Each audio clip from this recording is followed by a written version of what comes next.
All right, this is OEDQ, and or just Elwood, whatever. I am on Waydark once again, and he's a mage now. I made a mage persona, and I've got him up a ways, and I've got him pretty well set up the way I see it, and through a few bits of advice I've gathered. And the purpose of this is maybe to give some tips to probably maybe somebody really new, but also for the pros out there or the people that are much more experienced playing this class, if they have any tips for me and say, oh, you're forgetting this, or oh, that doesn't interact the way you think it does, and stuff like that, just kind of, try to let me know either in game, or you could throw some comments or something, but on the video. So, okay. And, as always, my pet's Elwood, and, gargoyle thing. But this is my lineup here. There we go. Of spells that's the basic combat lineup that I just use all the time. It's got the buffs I need for any groups I'm in, the one, and stuff like that. Stuff I need for the pet, and the offensive spells, which really kind of start from 6 on up. One thing I have learned, and some people kind of forget once in a while, especially if they have a mage as an alt, is the importance of the progression buff that you can put on the progression spell that puts a buff on your pet. I used to think this affected all pets, but no, it's just your pet. So it really helps the DPS of the pet, although it does reduce its aggro a bit. So what I have decided to do is I keep it hotkeyed to when I send my pet in, it casts it. And if I'm by myself, that's the only time it goes, and I just do nukes and the other stuff. Occasionally the chaotic nuke, which I'll cover in a bit, will refresh your spell gems, and I'll be able to hit it before it's supposed to refresh again, because it's on a minute timer, I think, or something like that. And that can really help DPS quite a bit. It's a huge difference, even at the rank 1. Now I did some missions last night, and I got rank 2 of it now, but there you go. That's pretty impressive, actually. So that's the lineup there, and these other buttons here, the buff spells, it's basically just summon a new pet, and then all the little trinkets, because all the other buffs are on my normal lineup. So it's just the most current, up-to-date stuff to put on for other people, and a couple of things that I put on my pet. One thing I've noticed is that when you summon a pet, they say it's supposed to have all the armor and stuff except for weapons that it needs. That is a falsehood. There's I think a couple items in the heirlooms bag that'll go, because I'll do pen inventory so you can see, because it will only put one ear item on. This is merc gear that I add on after the fact, but if you don't have any merc gear, any other stuff that the pet will take, when you first summon it, it'll only have one ear, and I believe one wrist, and I think one ring too. I think one ring. So what you want to do is summon a bag of heirlooms and the weapons. It already comes with the mask on and all the armor from the armor bag, and a lot of the stuff from one heirloom bag. Well, actually everything, but you need to summon another heirloom bag to finish it out. I think that's a relic, or something that's kind of left over from the old days. Because if I have an old video from during COVID, I think, back when I was playing my Necro, and I thought I knew everything about pets. I sort of flashed forward the stuff I remembered from the old school things I knew from playing earlier. And I think, and back then, the pet slots, they didn't have as many pet slots for gear. I think as they ramped up the difficulty of the game and pets had started having issues surviving and things like that, there was a very brief period of time where the pets were a little weak. And then they overcorrected, obviously. Then all the tanks were, complaining. And then they stopped complaining. And I don't know, the pets are still powerful. Probably not quite as powerful as they were when they were super OP, but they're pretty darn powerful. I'm not a real good historian on that type of thing, but I don't hear a lot of people complaining about pets anymore. So, other than how much DPS they have, so because of lag and stuff, but that's different. Anyway, so I'll put it back on the combat then. And so when I'm fighting and doing the normal days, we're just, kind of doing our thing.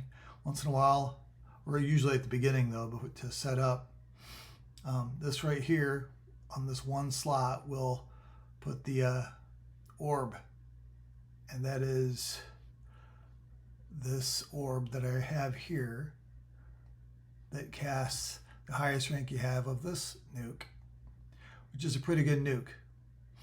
It's kind of a medium nuke compared to the spear that you have. I think you get a new spear every other X pack, but this is super big. It's a little slower cast. Anyway, but because it's a clicked item, it's basically an instant cast. And then of course, then also the aura. This aura right here, well, there's a time on it. I don't know what the time limit. I don't think it lists the duration, but it definitely pops off once in a while. I'm not sure why it does. If something overwrites it, or if it just has a duration that they don't list in the description, that would make sense based on how the developers are. Some of this, I think, some of the developers that are working, at least some of the lower ones, were barely in kindergarten when the game was active. Anyway, so it's a little before their time. They don't know all the nuances of the game. And some of the older people, they probably have forgotten. Because they don't have time to play the game because they're too busy fixing it. It's just how life is when you get older. Okay, so that's the spell lineup, and that's what I use. I've summoned that. And then, of course, you got the mod rod here. Everybody likes, in our guild, we affectionately call them death sticks. A little Star Wars reference. Now so those, and you can see these down here. I'm not gonna, you got the rogue clicky. I'm gonna start over here with this macro I use. The Mallow macro, okay, this right here is XTAR2. The first one on the extended, I have that set to my pet. The second one, I will typically have it set to the main assist or the tank's target for if I'm in a group. If I'm not in a group, it doesn't matter. So what this does, if I'm solo, it'll just kind of skip over this line because nothing's in that slot here for it to target. And then it does the R8 Spain, which is a special aid you get for the Outer Brood. And if you don't need that, it goes on and it casts Malaise, whatever, the AA, Mallow, whatever, Malaise, whatever. And everybody knows what that does pretty much. It lowers resist, and for mages, it gives damage bonus to magic-based spells and stuff like that. And then this one right here is Eradicate Magic. If there's any pre-buffs or maybe a damage shield or something like that that's on the mob, this will knock it off. It'll basically dispel it. It only affects it only affects positive things for the mob. So in other words, if you're fighting and you say you forgot to hit this, or say a tank or a puller pulls a mob, bring it in. If you hit this after it's been engaged and there's some dots on it or something, already.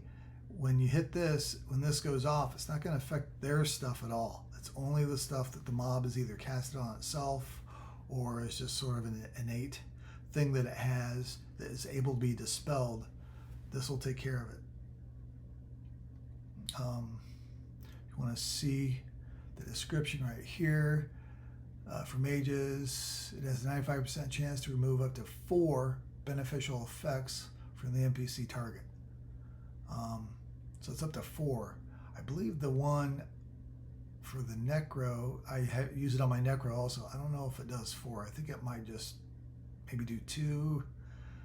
It doesn't, I don't know if it's that good or not, but I digress. So that I'm not on my Necro, I'm on Mage, which is the same character. This is a persona. Pet attack, pretty self-explanatory. You always want to have Q swarm in there because you swarm pets. If you have some left over, you want to engage the next card target. And right here, cast number 5, which is this spell, which I've already talked about. It's boss. Always use it, even solo. If you just cast it in the beginning once, it's fine. For a while, I was recasting it whenever this spell refreshed it. I would just hit it again because I was DPS greedy, just trying to do as most I could. When you're on a rare mob, I was losing aggro usually a couple times during the fight because I was doing so much DPS. And even though the pet was doing more DPS, it was losing aggro because this reduces aggro. I'm going to go ahead and click. When it procs this nuke, this is rank, well, this is actually listing rank 1, but I've rank 2. It does this nice proc, extra proc it gives them for a while. I think it's about 18 seconds when it's extended, but it removes up to 35% of the hatred. Now on the second rank, I checked this, the damage it does is a little more, but this right here didn't change. So I have a feeling through all the ranks, 35% is going to be consistent. That's a pretty big percentage of aggro though. So just be aware that that's how it functions, and you don't want to use it too much solo, but you can use it unless you're main tanking with your pet in a group, or if you, especially if you're in a mission, you have an actual player tank. You want to make sure that you cast this as much as you can because somebody else is tanking. It doesn't matter. All right, Swarm Nuke. I don't have the names of the spells here, so I'm just gonna. I know a lot of times I'll put the names up, but I just didn't. I'm not gonna do it now. I'm just not. So there you go. All right, Swarm Pet is first cast. Second cast is the Many Nuke for short. There's a blank of many with every round of spells that you get. This is the most current one.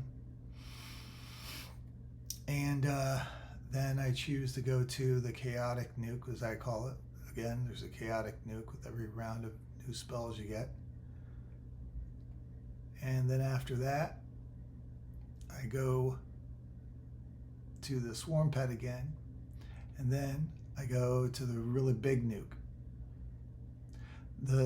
This nuke here of many, the Many Nuke, it can, in certain circumstances, get really huge, almost as big as the big nuke, and it casts faster, and it's really nice. But and it has a quicker refresh, I think. Well, no, it doesn't, but well, actually, I think it does. Yeah, it does. It's a quicker refresh. So I might play around with how many times I have that in my number 4 key, which I haven't shown you yet. But I'm still kind of figuring out my DPS rhythm on this guy. But so that's the number 3 button I call Swarm Nuke. It's like my macro, my basic macro. And then once this goes all the way through, you have a few seconds before the top spell, the first spell in that line, in that macro, refreshes. During that time, if I'm kind of pushing my DPS as hard as I can, I will use my number 4 key, which I just labeled nukes in this macro. in which I recast chaotic magma. I labeled that one. This one right here, which has a bunch of bonuses that can do, plus it does damage, but it gives a bunch of bonuses and crap like that that affects other spells and pet survival, all kinds of things. You can review that on your own, but this is more of it's a buff that has a sort of a medium nuke on it, fire nuke, and this can refresh this. This is the one, just to remind you. And I have a slight pause in here, and then it does this, these two things, which is the Force of Elements AA, and then it triggers this item. Whenever you have an item that you either summon or you just have you want to activate, if you put it in a macro, the command is /use item, then space, and then the name exactly as it appears on the item. Exactly. You can't just, I don't think you can just put molten decite orb. I think you have to have this first, summoned identifier. I could test that, but I'm not. My swarm pets. I list host of elements first and then servant of row. Host of elements, when that goes off, it stops this from going off because there's a bit of a cast time, which is good because sometimes you want to use this as almost kind of a poor man's kind of a route, if you will, to off tank stuff. But most of the time, I'm a pretty careful puller. And even if I pull, like, say, 2, I just use the swarm pets here. Even with the nukes, these swarm pets keep aggro pretty well. So I just have my combat pet on one mob, and then I just cast my macro on the other mob, and I never get aggro, so it's fine. I'd probably use this if I had 3, had to juggle 3. I use the water pet, which is the rogue pet for mages, just to put a point out there. This right here, I named Veil Pet. This targets my pet, casts the Veil buff, which is a combat innate that sort of acts like a damage shield, but I think there's a slight difference with it. So I'm not sure exactly what triggers it because it's not a pure damage shield. I need to get rank 2 of this, but because it says flames will frequently lash out at attacking creatures. So a creature has to be attacking but it's not like every time it hits, this triggers. I think there's some sort of, I don't know how it decides when it's going to trigger, but this is a nice little bonus to just the stock damage shield that you put on everybody. Because you add that with this, and it's nice extra damage that's just passive. So I make sure to put that on my my pet. I'm going to go ahead and trigger it now so you can see it work. I don't have a bad guy, see, it just does that, boom, and it's on him. And it lasts 15 minutes, although I've seen it drop earlier than 15 minutes, so there might be some kind of pitch count that they don't have it listed on here. Some, I call it pitch counts, when they have like a little number next to the buff.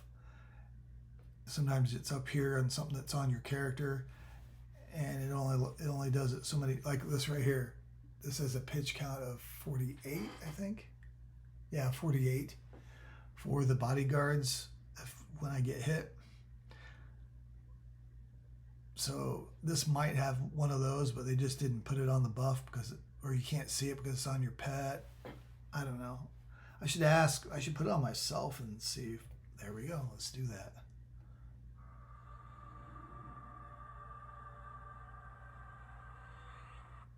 It did not go on me for some reason. And that's weird. I don't know why. Can you only cast it on others? It says cloaks your target. I'm a target. Let's try it again. No, it's not doing it. That is weird. I don't know why. Let's move on. This right here on 7 key, this is for convenience for me. It's when I have my orb here, I need a new one. I hit the orb thing, get the orb up, then I just hit the 7 key, and activates that, and then auto inventories it in my bags. Sometimes you have to do it mid-fight, and that's just more convenient to do it like that for me. The mana boost I have listed here. Right here, I get from my cauldron, which I'll cover in a bit. This might be a little long. I'm sorry if it's boring. This is kind of a clarity thing, you know. It's got 5 charges. Once in a while I'll get one of these and I'll use it. So that's in this. When I don't have one of these, it just goes to the next line, and it does elemental conversion, which hurts your pet and gives you mana, and then it activates the rod, you know, from that.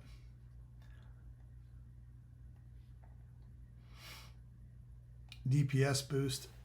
I don't know what the general consensus of the best boosts are from the AAs when you're fighting in a mission or raid. I'm sure you have to add more than just this in a raid. I'm not familiar with everything, but from what I have seen, this is what I put. Spire, Heart of Skyfire, Improved Twin Cast, then the pet ones with the Pet Fury and the Fortification. And I have these listed down here in the order that this casts it, and I hit it once and it goes all the way down this line. Fortify is last because it has a casting time. Everything else are basically instants or super short. Short enough that the next line is not interrupted. And then of course I got my chest piece, which when you click on that, with every bash or backstab, in my case it would be backstab, it does this extra thing here, and this extra thing is a darn huge nuke. 329k of pure DPS joy. So I make sure I click that when we're, you know, I'm on a rare or, you know, in a mission that needs. I've not done mission. Well, I have kind of. Not kind of, yeah, kind of no. I was on my Necro and I got some stuff. And last night we were doing missions in the stream. This is the Sunday after a Saturday stream that I participate on my shaman. And I was kind of plugging him in to the group, into the mission before we looted the chest. And this guy would get experience, get the credit for it. And it's kind of a cheaty way to do it. Everybody was kind of nice, very patient with me, and they were willing to let me do that, so I appreciate that. Guild's awesome. Everybody's chatting down here, having a good old time. Good morning. It's morning time. It's before football's on, and I like to watch football at noon, which is a ways away.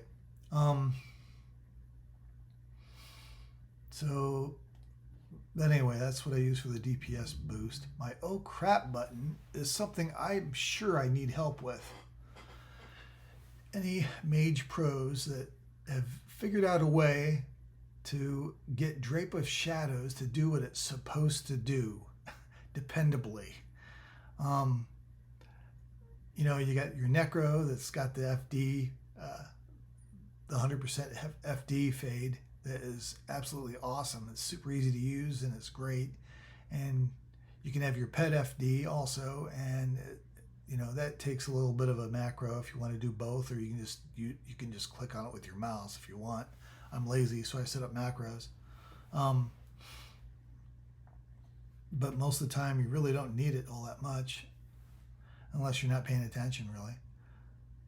And of course the Beast Lord, you know, you got a similar thing where, you know, the FD on the Beast Lord fade will clear your aggro as well as your pets. So you have to have back off before you do that a little bit. So there's that.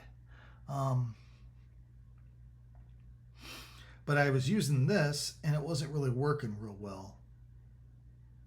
So I thought, well, we have this companion of necessity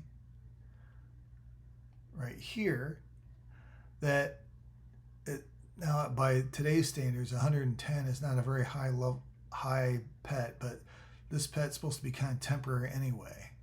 And hopefully it's not dying. They may need to put another rank in this to update it a little bit, but it's supposed to, you know, basically grab aggro and do a mem wipe of anything that hits it.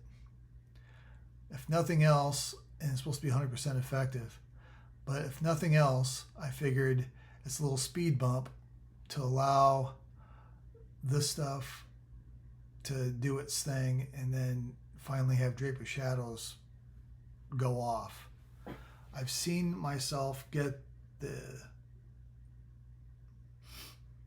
invisibility from it, but I've had it fail too when it should not fail. I mean, it's supposed to be impossible for it to fail as long as you have the proper levels, and I do. There's a proper, I'm within range for it. It should work. So I don't know. Please help with that. Invis, I kind of got to set up similar, although I don't forge on my Mage. It's whatever Invis, whether it's Invis or Invis to Undead, same type of thing. I have to put a pause because this has a cast time on this character. On my Necro, there's no cast time. It's instant for self-only stuff, so it's a lot easier to work in forage on that. But anyway, I also added pet back off on the end of both of these in case I decided to do a pet pull. In certain situations, you want to send a combat pet in to get aggro first and then back it off to pull the mob toward you. That can help circumvent, in some cases, troublesome pathing that is a pain in the ass to deal with. You can basically walk the mob back to you a little bit, kind of send the pet in, pull it back, send it in, pull it back to kind of keep it on the pet. You have to mess with it a little bit, but I like being able to do that. I started doing that on my Beast Lord, and it worked fine on him, and it works fine on my Mage here when I have to. Necro doesn't need to do that. And then, of course, that's my mount. A lot of talkies. Okay, here we go. I'm going to cover this line here. It's Pet Illusion, Pet Earring, it's an EM32. The current max is EM33, so I got a pretty good pet, but not the best. And then this is the speed buff for the pet. And then this is a defensive buff that kind of gives it a heal and kind of helps it survive. It activates when it gets down to 20% health if it's really getting hit hard. So it gives you a level extra. If your pet is getting hit that hard, especially if you're alone, you probably just want to gate and you want to make sure the pet lives so you don't have to make a new one. Especially if you put extra stuff on them like I do. This is a shrink ring. This is just a fun little thing I put on. I'll do it so you can see what it looks like. I did this for Halloween. I'll zoom in close, you can see little bats kind of floating around me and stuff. Ooh, stuff like that. It's fun. And I also have like a vampire illusion that you can't wear on a mount. It's stupid, but they haven't fixed that.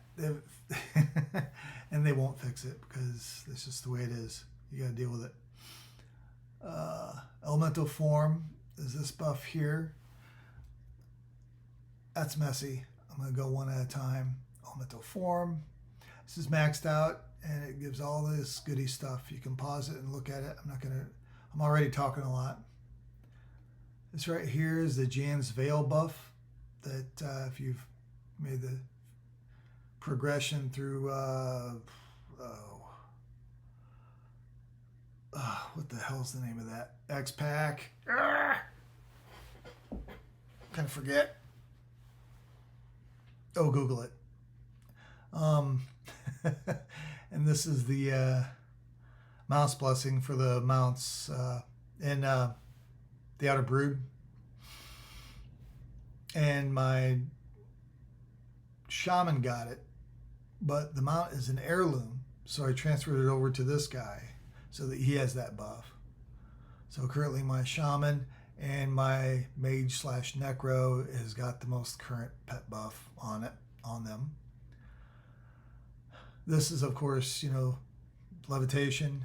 This right here is thanks to last night. Thanks, guys, very much. It helped me get the familiar buff for the Outer Brood that gives you some extra DPS and all kinds of goodies there for casters.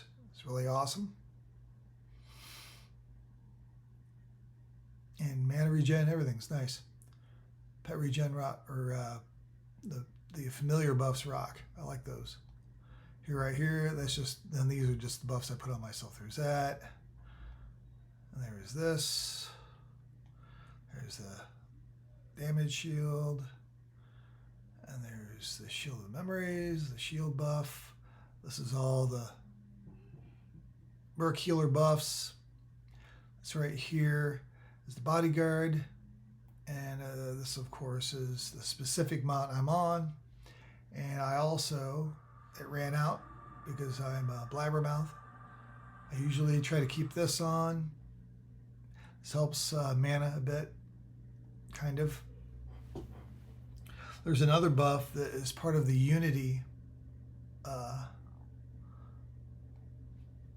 thing right here.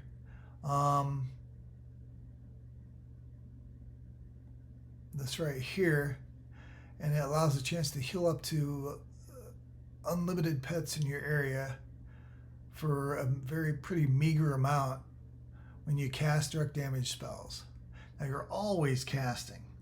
You're casting a lot. So that is going to trigger. It's a very short duration buff, shorter than this, and this is annoying right here for me to keep on. And so far, Elwood's, he's the water pet. He's about the second. The most squishy pet is the fire pet. That's the caster pet. I'm going to suspend Elwood and show you, because I did make a fire pet, just because I was curious. In case you haven't used one for a super long time, that's what they look like. I thought I might mess with this a little bit, but frankly, I probably won't do it tonight because Fez needs help tanking. So my pet's, and this guy's not going to be a tank. But as you can see, let's see, now switch my pets back. In case you're unfamiliar with Suspend Companion, you can basically have two pets geared up and buffed up and ready to go at any one time. So you make one pet, you put stuff on it, buff it up, then you hit that button if you have it maxed out, and it'll keep all that stuff, buffs, gears, and everything. And then you can make another pet and have that. Sometimes I've done that on my Necro, but I think just most of the time I just want to have the one pet. I just use the DPS pet for my Necro, and because I want to have that other slot, I want to be able to put my pet in my pocket. That's what we used to call it back in the days when that AA was new, and so that I have no pet, so that I can dire charm another mob to help me tank something, because I discover that my combat pet can't handle it. And Necros are fortunate enough to have a dire charm ability and be able to put buffs on it enough that it'll proc some life taps and things like that. I don't give it gear. I just let it go to town. They have massive amounts of hit points, and as long as I hit my aggro reduction AA that's clicky, that's activated on my Necro, the dire charm pet will keep the charm for 6 minutes, and it will tank just fine on whatever super hard rare that I might be trying to take care of that my combat pet can't take care of. I used to do that on CT a lot because I could only get group geared pet earrings, but here I'm able to get some raid level earrings for my pet, the EM32 thing, so they're a little better. So far I haven't had to resort to charming anything. It's a big pain in the ass hassle, but Necros can do it when they need to.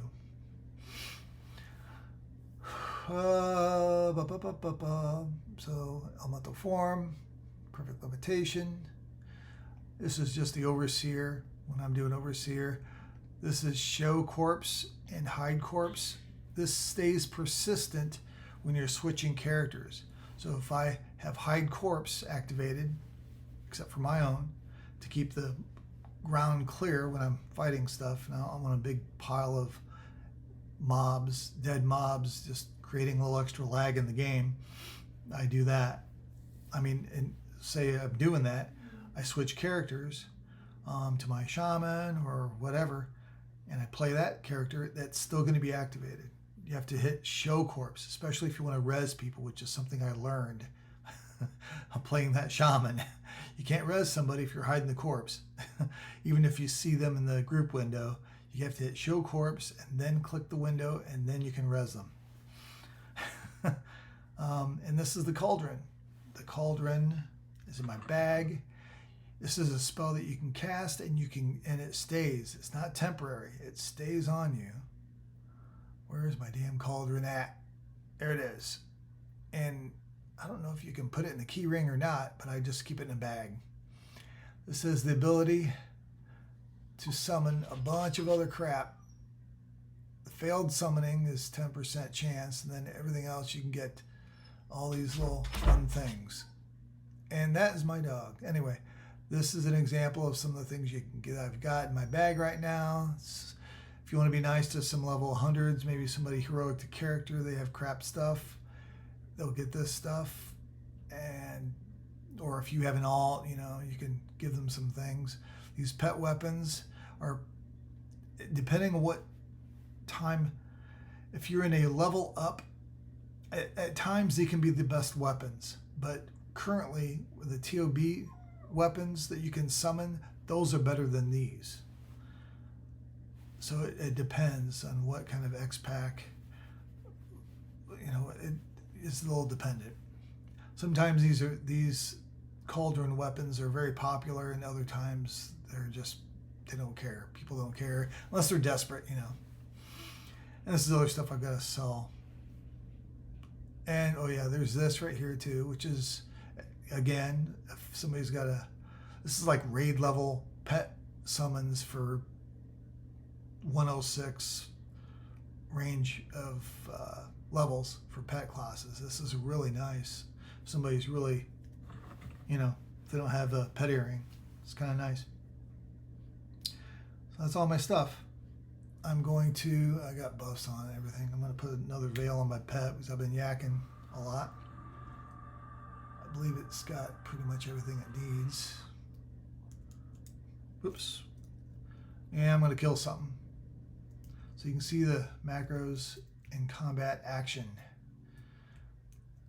Incidentally, the A mallow is instacast.